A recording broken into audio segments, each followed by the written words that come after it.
So, hello and welcome. This is Erica Glessing, and you are joining me on the Erica Glessing Show, where you receive 8 minutes of daily inspiration. And my guest today, oh my goodness, she's so expansive. Just tune into the energy of her before I even say her name. She's so delicious. Her name is Kimberly McGeorge. And the first thing that I'm going to ask you about, I know we didn't plan this at all, but what is this app? What is this healing app? Oh, I love that you asked me about that. How'd you know I wanted you to ask? You must be. We must be communicating without words. Well, I'm all about empowering anyone, not just my clients, but the whole entire world, to empower them to see how every decision they make in their daily lives can change their lives. And they don't have to pay a coach. They don't have to pay, a healer or a psychic or a doctor, within or without the consciousness world. They don't have to pay someone else. They can learn how to be their own wisdom and their own intuition. And so I created this app because, of course, you can hold it in your hand on your phone, and you can take your picture of your eyes. So when you wake up, if you feel happy, if you feel okay, or if you feel kind of depressed. Let's say you feel kind of depressed. So it's really nice to have a measure to chart that. How depressed are you? How quickly are you going to come out of that energy? And what we did as the quote cure balancing, frequency, we used color because, as you guys probably know, there are healers in this world that just use, with a few other things, but basically just use color for everything: mental, emotional, energetic, physical. So we picked color because it's such a powerful influencer. And you might want to think about that when you choose the color of your house. You might want to think about that when you choose your paint color or lack thereof, and what clothes you wear. And also pay attention, while we're talking about it, to what clothes you automatically choose. 5 years ago, I only chose browns and blacks. What does that say? Now, and you can see what I'm wearing now, I choose much more colorful and playful things. So color is very important. And so we chose color as, quote, the cure. So you take a picture, and I am a 3-year-old, I always say. So I love movement. So a lot of apps or programs showed the chakras static, but I wanted you to see where your chakras were and how out of balance they were, and then be able to retake that picture after you played the color frequencies, which your body chooses for you. Nobody's telling you. Again, you're a radio transmitter and a radio receiver. So your body knows what colors you need to balance you. And so we play around with this, and you can do it with you, or you can do it with anyone. People have done it all over. I did a meditation that I just put up on my website, a free peace and calm meditation. And I would never even have suggested this, and I certainly didn't try it, but one of my clients ran it through the app, and her chakras balanced right away. And so that's crazy. I have to tell you, what I saw this morning, and I never, ever, hardly ever see them, but I saw a full rainbow arcing across the entire sky this morning. And then so I take my son to school, and I was coming back, I actually saw the purple really strongly. And you know how sometimes in a rainbow, it'll go through the oranges and stuff, but it won't really show the purple? And this one showed the purple so strongly.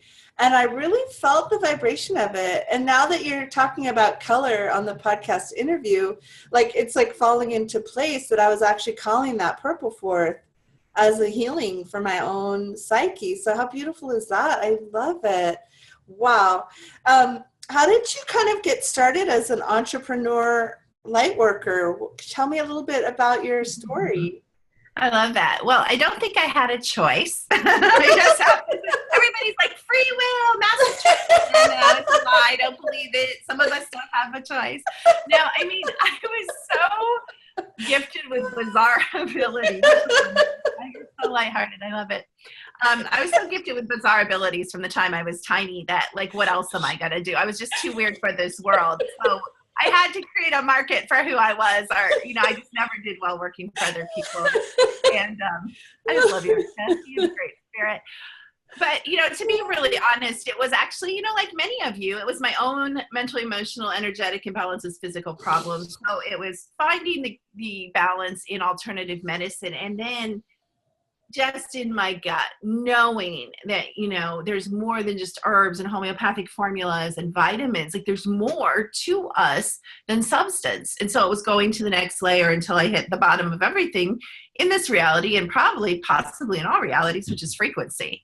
And so it was just that gradual journey of seeking, for me, selfishly, and then just intuitively being really good at it and loving it. And, just yesterday while I was working, I just stopped. And I think it's really important. We all do this, no matter where we are, to look at the positive and be in gratitude. I just stopped in the middle of working. I said, I love my life. And I don't know if you guys can feel the energy of that.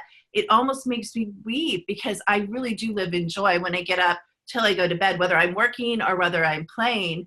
I've just created, and each of you can create that too, that strong measure of joy. And so people say it isn't possible to really live in joy that consistently. But I think when you're authentic and you found that click in that purpose, you really can. That's so funny, because the one question I was going to ask you, I'm pretty sure you just already answered. So I could just see us interviewing. It's just hysterical interviewing each other. It's like we'll keep answering each other before the question. But I'm still going to ask it, because I'm still feeling a little bit of a need to ask it. What's one thing someone can do today to sort of shift their vibration, shift their energy up, like right now? Like what's one thing someone can do, they're listening, that they can just do right now? I love that. And I'm going to tell you something different than you think. So of course we can practice gratitude, but when we run our scans, and I use a variety of tech, not just my app to do this, but when we run our scans, people's bodies and energy fields, minds and souls scream for 5 minutes of what? Silence. So just stop, plug your ears, put your hands over your ears if you're at work. Nice. The most profound things will come to you. At first, it might freak you out. Maybe you'll go into immediate fear, and that's a journey in itself. Maybe you'll go into peace. Maybe you'll fly out of your body and go somewhere else. Maybe you'll all of a sudden have a lightning bolt inspiration. But that is so simple and so profound, but so challenging. I don't always find 5 minutes of silence every day. The other thing we can do right now is what? Our breath. Most people I know, again, the body screams for deeper breath. The oxygen is actually getting thinner in our environment. We have to be physical, healthy, and full of energy. We have to start breathing deeper. So practice that deep, full belly breath. And then release. I love it. Thank you so much for coming. That's basically our show for today. How can we find you, and how can we learn more about this? And I know you have some yummy free gifts right on your site right when you get there. Absolutely. We just started throwing those up, so you can have a mini free aura reading, chakra reading, and we have some meditation. So it's secrettoeverything.com, or just drop that in Google, or drop my name in Google, and lots of interesting things may come up. Yeah, I have that too. Thanks for coming today. Thank you. My pleasure.